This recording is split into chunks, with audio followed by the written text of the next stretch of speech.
Salam, hər birinizi xoş gördük.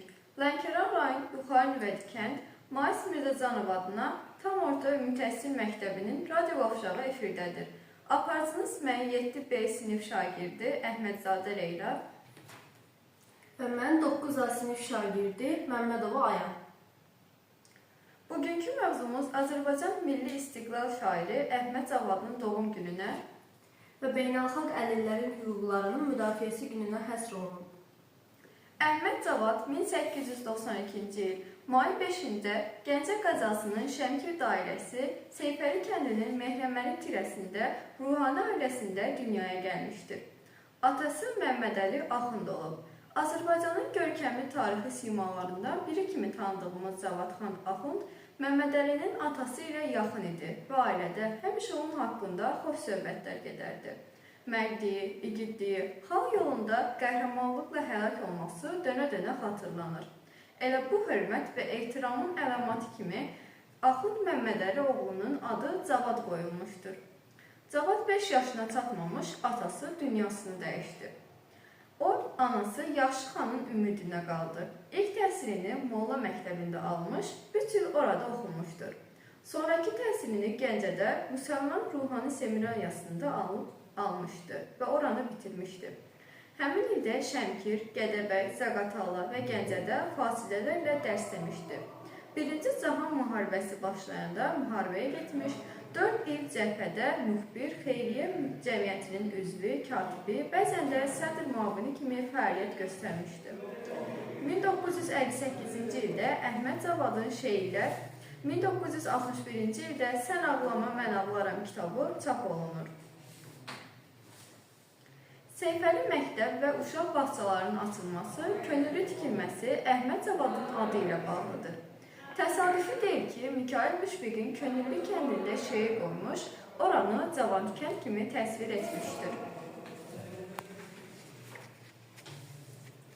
Müharibədən sonra müəllim işləməklə yanaşı, həm də yaradıcılıqla məşğul olmuş, həm Azərbaycan Demokratik Cümhuriyyətinin yaradılmasında yaxından iştirak etmiş, həm də onun fəal üzvlərindən olmuşdur.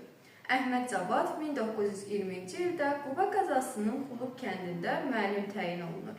1922-ci ilin yayında burada türk və rus dillərində dərs deyir. O, 1922-ci ildə Ali məktəbə daxil olmaq məqsədi ilə Bakıya gəlir. Azərbaycanda Ali Pedaqoji İnstitutuna daxil olub, 1926-cı ildə oranı bitirir. Nərimanov adına texnikumda, Pambıqçılıq İnstitutunda müəllim, dosent, professor və kadrlar müdiri vəzifəsində çalışır. Göründüyü kimi Əhməd Cavadın həyatı 29 ilini müəllimlik kimi müqəddəs peşəyə bağlamışdır. İbtidai sinif müəllimliyindən Ali məktəb kadriyyə müdirliyinə qədər mürəkkəb bir inkişaf yolu geçmişdir. Azərbaycan Demokratik Respublikası dövründə Azərbaycan dilinin sərfi və nəhvi adlı ilk dərsliyinin müəllifi olmuşdur. O, rus dili üzrə professor rütbəsi alan ilk Azərbaycanlı alim idi. 8-10 dildə sərbəst oxumaq, danışmaq və yazmaq bacarırdı. Əhməd Cavad Azərbaycan Xalq Xeyriyyə Cəmiyyətinin məhsul kitabı və ən fəal üzvlərindən biri idi. Hacı Zeynalabdin Tağıyevin köməyi ilə bəzi mənbələrdə şairin ölümü ilə bağlı fərqli versiyalar mövcuddur.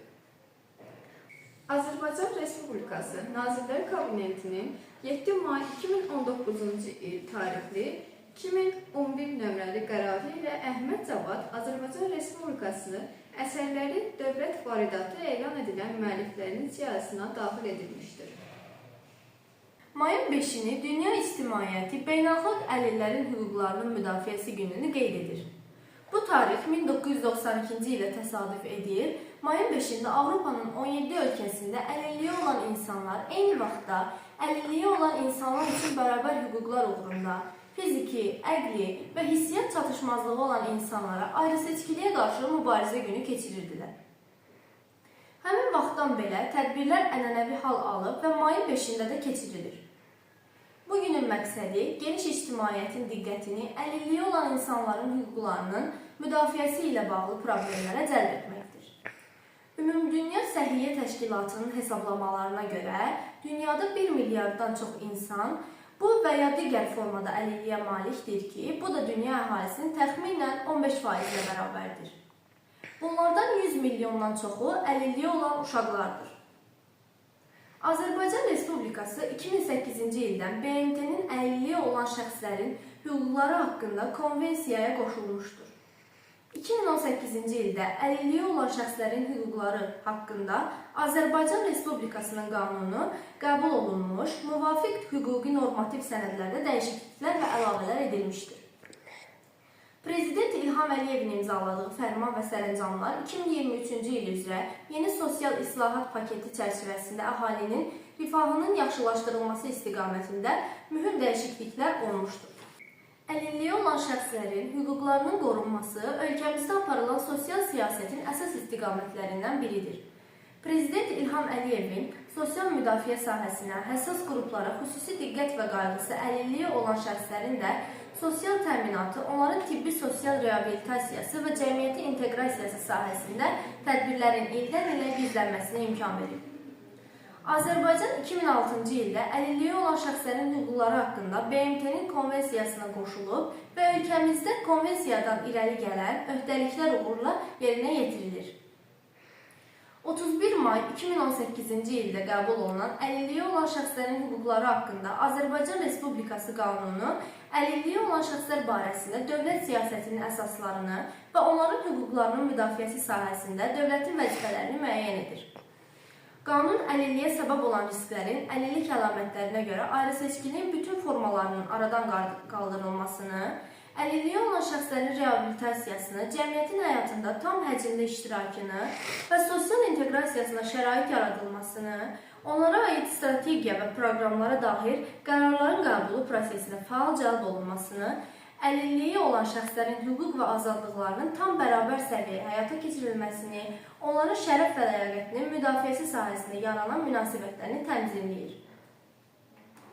Dəyərli radio dinləyicilərimiz, bugün olan radio efirimizin sonuna gəldik. Gələn efirlərdə görüşənədək. Sağ olun, salamat qalın.